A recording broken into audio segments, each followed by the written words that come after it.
भी देखना होता है साथ साथ। अभी मरियम नवाज साहबा का कल एक स्टेटमेंट आया था। उस स्टेटमेंट में उन्होंने ये फरमाया था कि पाकिस्तान को दो चीज़ों से बाज रहना चाहिए। एक तो उन्होंने कहा कि अफगानिस्तान की जो अवाम है उनकी उमंगों के खिलाफ नहीं जाना चाहिए पाकिस्तान को, यानी उनको लगता है कि पाकिस्तान जा रहा है।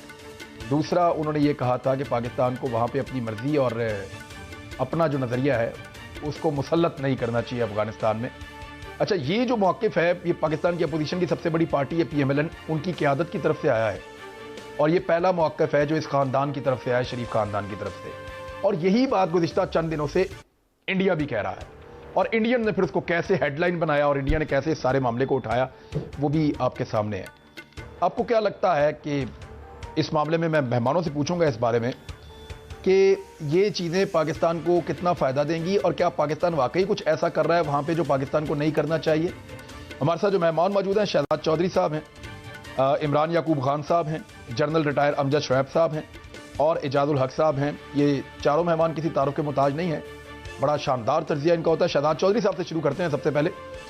शहजाद चौधरी साहब, देखें, दुनिया में कोई भी इंटेलिजेंस एजेंसी या किसी भी मुल्क की इंटेलिजेंस दूसरे मुल्क से बेखबर नहीं रह सकती और जितना ज़्यादा कोई इंटेलिजेंस एजेंसी इन्फ्लुएंस कायम करती है दूसरे मुल्कों में या जगहों पे, उतनी वो कामयाब गिनी जाती है, उसकी कामयाबी की रेशो उतनी ज़्यादा होती है। क्या आज के दौर में कोई मुल्क बिल्कुल गैर जानिबदार रह सकता है?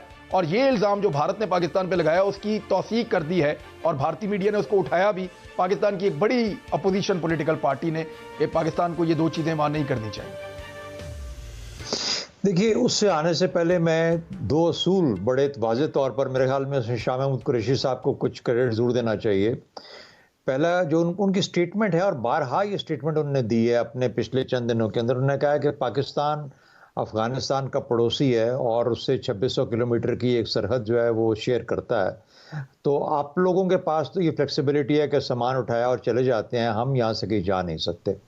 हमारी मजबूरी है या हमारी ज़रूरत है और हमने अफ़गानिस्तान के साथ अपना ताल्लुक़ रखना है, हमें रखना पड़ेगा। उसकी और भी वजूहात हैं, उसके अंदर कुछ तारीख़ी तौर पर हमारे कुछ मुआहदे ऐसे हैं अफ़गानिस्तान के साथ जिसके अंदर के ईज़मेंट फैसिलिटेशन है, जिसके अंदर ट्रांस बॉर्डर ट्रेड है। ये वो चीज़ें हैं जो कि as a landlocked country Afghanistan को पाकिस्तान का देना बनता, इंटरनेशनल एग्रीमेंट्स के तहत फ़र्ज़ बनता है। तो हम अपना रास्ता तो तोड़ नहीं सकते, ये तो अपनी जगह पे कायम है।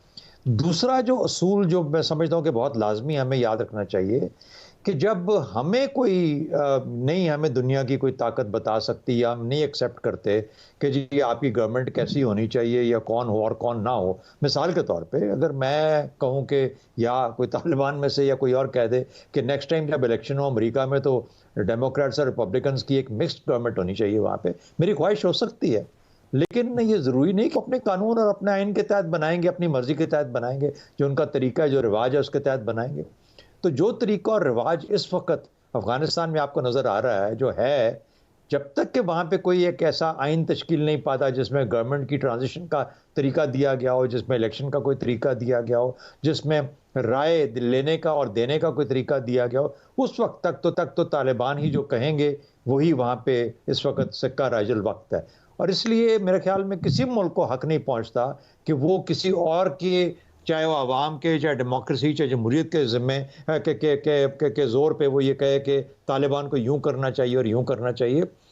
20 साल अमेरिका रहा वहाँ पे, 20 साल में हामिद कारज़ई और अशरफ गनी रहे, तो उन्होंने कितना दुनिया की बातें सुनी, उन्होंने कितना पाकिस्तान का या किसी और का, ईरान का या किसी और का सुना। कहने का मतलब ये है कि हम चाहते हैं कि वहाँ पे इंक्लूसिव गवर्नमेंट हो, हम ख्वाहिश रखते हैं कि वहाँ पे एक वसीउल बुनियाद हुकूमत बने जो सबको काबिल कबूल हो। हम चाहते हैं कि वहाँ पर अवाम की राय का कोई ज़रिया कोई, लेकिन वो एक ही ज़रिया नहीं है जो कि इस वक्त पार्लियामेंट्री फॉर्म ऑफ गवर्नमेंट या प्रेसिडेंशियल डेमोक्रेसीज के अंदर वोट के थ्रू है। और भी दुनिया में तरीके हैं, इस्लामी तरीका है, हमारे पास तारीख का। मुझे बताइए ना, कुछ 42 साल हो गए इस तरीके से ये हुकूमत पे बना, कोई कह सकता है ईरान को किसी ने उनको क्यों नहीं कहते कि आप यूं करें और यूं ना करें। तो मेरा ख्याल है कि ये 2-3 असूल जो हैं वो मुझे ये कहते हैं, हाँ मैं चाहूँगा कि अफगानिस्तान मुख्तलिफ शक्ल में नज़र आए, उसके अपने हक में बेहतर है, खत्ते के हक में बेहतर है। लेकिन मैं ये कभी नहीं दे सकता किसी को हक कि कोई बाहर बैठ के डिक्टेट करे कि अफगानिस्तान यूं करे और यूं करे।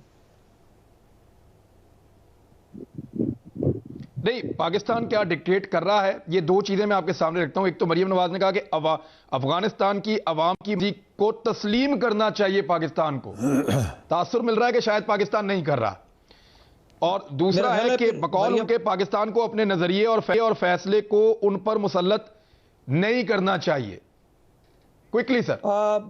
हाँ, देखिए, पहली बात तो यह है कि अगर तालिबान हुकूमत में आते ही ना, कंट्रोल कर ही ना पाते, अगर अवाम की तायद हासिल ना होती, अगर सारा मुल्क एक तरफ खड़ा हो जाए और ये 70,000 तालिबान क्या कर सकते हैं? इसका मतलब है कि वो जो लोग थे जिन्होंने मदद की, उसकी वजह से ही तालिबान यहाँ पे पहुंचे।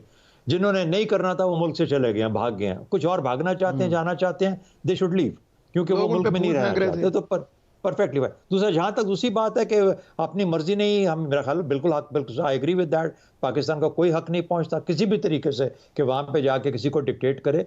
अगर कोई पाकिस्तान से मदद मांगे, क्या पाकिस्तान ऐसा कर रहा है? जिम्मेदारी है। नहीं, मेरा तो ख्याल है हरगिज ऐसा नहीं कर रहा, ना ही कर सकता है। पिछले इनका रिकॉर्ड है 1996 से 2001 तक, इन्होंने कौन सी पाकिस्तान की मानी? तो फिर सर कौन सी मानी है? तो फिर वो कहने की क्या जरूरत है जो इंडिया सुनना चाह रहा है? उन्होंने तो इसका बात का बतंगड़ बनाया है। मैं एक मिनट सर रुकिएगा। मैं जनरल अमजद शोएब साहब, स्टेटमेंट को आप कैसे देखते हैं? मेरा ख्याल है ये रेपिटेशन है उस चीज की जो अमूमन भारत वगैरह कहता है। बड़ी सीधी सी बात है कि ना हमने ये किया है, ना हम इस पोजीशन में हैं कि उनको मजबूर करें। और हाँ, सैकड़ों दफा एक ही स्टांस हम बता चुके हैं, अफगान लेड अफगान ओन। अफगानियों ने खुद फैसला करना है, खुद वो बैठे, कोई तजवीज बाहर से नहीं दी जाए। तो इसके बाद ये कहना जो है ये बिल्कुल बेकार, सवाए इसके कि आप किसी और की आवाज में या किसी और की बात कर रहे हैं, उसकी आवाज में बात कर रहे हैं, उसके अल्फाज में। इसके अलावा इसका कोई तुक नहीं बनता।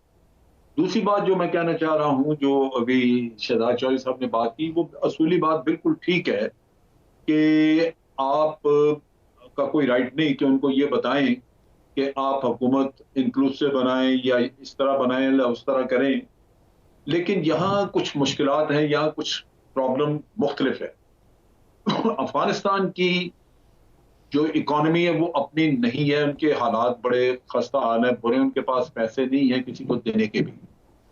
इंटरनेशनल कम्युनिटी जो है वो कंडीशंस लगाती है कि मदद होगी, और आपको पता है कि उनके फॉरेन एक्सचेंज के रिजर्व भी अमेरिका ने रोक दिए हैं। IMF ने भी जो पैसा